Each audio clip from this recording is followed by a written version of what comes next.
Jessica and welcome to my channel, and today I wanted to do a 1-year review of the Yoto Mini straps that I made for my kids' Yoto Player. I wanted to show you how they're holding up, and I wanted to show you some other options that you could do if you don't want to actually poke a hole into your Yoto adventure jacket.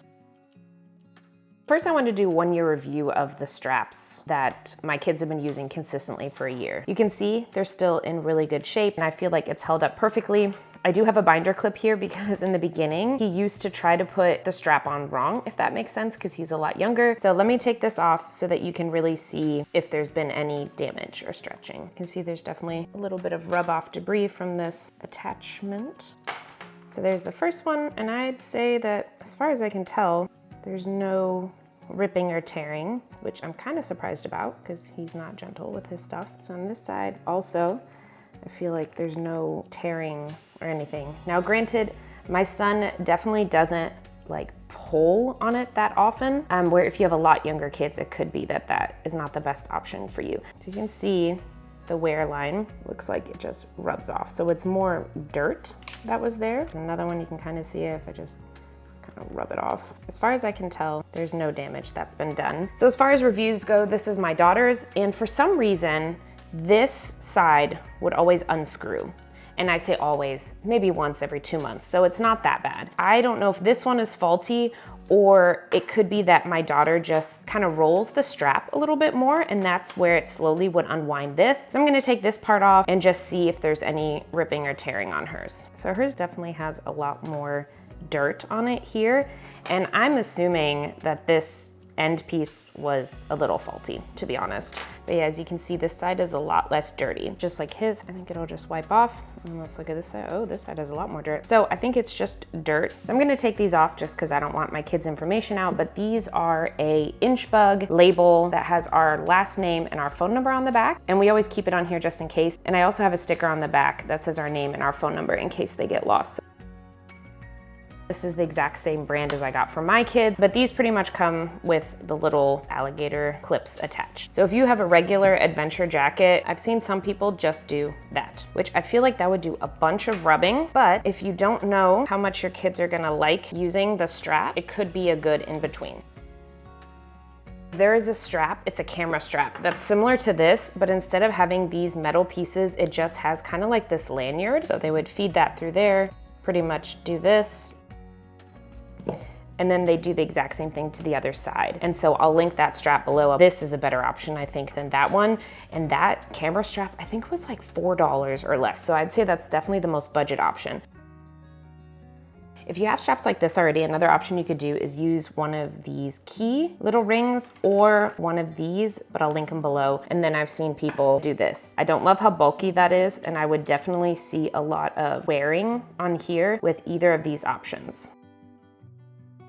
The next option that was simply genius that I saw someone in the Facebook group do is they just took a ribbon. And so you can obviously do any width. Some doubled it up, some did thicker. I just have this one left over. This is about 15.5 inches long or 53 centimeters-ish, but you can obviously, I'm giving myself extra length to see how many knots I wanna make. This is gonna go under. And so I wanna do a loop knot here, and you might have a better loop knot method than I have. So I just did a loop, and then I'm gonna do another knot right here to get it nice and tight. So that's what I have. So then I'm gonna do the same thing on the other side. Okay, so there you go. They extend a little bit above, and then I'm going to do one more knot to reinforce that. So I'm kind of holding on to the tops of the loops while I push this part down.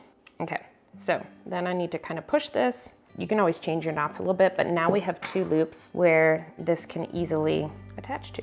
On the bottom, that's what it looks like. And now the loops come out. I feel like this is one of the most genius methods because you're not breaking anything.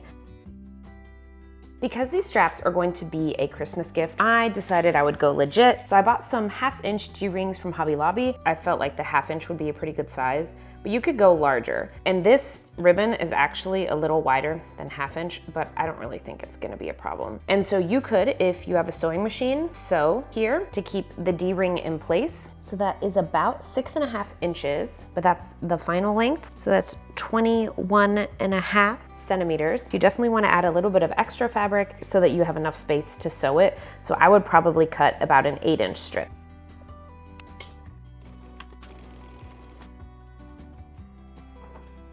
So here we have the string. Make sure you have both of your seams on the same side. And if this part, even after you've sewn it, is starting to unravel, you can just very lightly go over it with a lighter to kind of melt the excess so it doesn't fray. After I've sewn my straps, they're looking really good. It took me forever to get this sucker on here. It can cover up the headphone jack and the button, but the button still works through it. The headphone jack, if your kids do want to listen, just pull it to the side. So I feel like it's pretty versatile, and I love that it doesn't damage the adventure jacket whatsoever. This is 2 parts, so there's one you put on one side, the spray you put on the other, and the second you put it together, it sticks. We use this all the time for different toys and different things. We're always using this glue. First, I added the D-ring to the ribbon, and then I used the glue on one side and the activator on the other. Do a small spritz, and as you can see, covering your work surface is very important. You put the 2 sides together, and then they bond instantly. For the other side, I put the D-ring on and made sure to compare it to an existing strap so the location was correct. Then I snipped any extra that I had, leaving enough room for the glue to be on one side, and then did a small spritz of the activator and then bonded them together. And here you can see it's already done. Here I'm working on my son's, which is the exact same process. I did want to note you could use a fabric glue for this. It would just take more time to dry, or even hot glue. It would just give you a thicker seam on the side. If you'd rather not make your own D-ring, these sticker options that are technically for cell phones do work well. I've seen a few people post about it in the Yoto Facebook group, so I will link them below. Another option is to buy a strap and D-ring set similar to what I show. Here's one Etsy seller that sells that version, and then there's also a different Etsy seller that sells a 3D printed case that your Yoto Mini slides into. So I'll be sure to link both below, and that is always an option if you would rather just purchase something already made.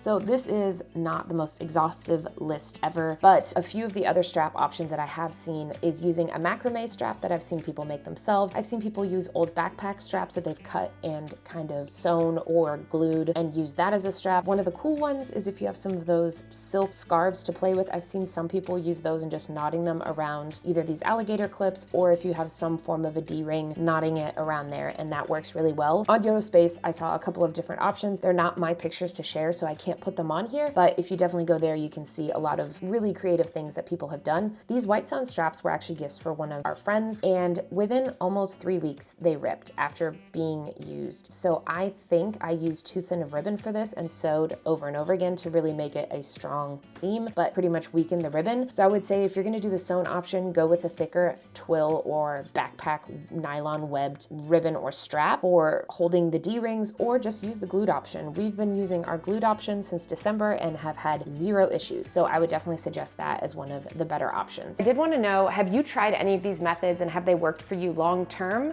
So I still like the method that I did originally. However, if I would have known about these other options where I didn't have to poke a hole in it, I probably would have gone that route from the beginning. But hindsight's 2020, and I don't regret having done this to these because my kids use them all the time without issues. And I did want to mention, if you're not a part of the Yoto Facebook group, it is an amazing resource. There are so many creative people on there that do a lot of different things for their Yotos and really think outside the box, and it's a great community, especially for support if you're having some issues that you don't quite know how to fix. So just wanted to slip that in there again. I'm not a huge Facebook person, but I do go on that group because I think it's so worth it. So thanks so much for watching and have a great day. Cheers.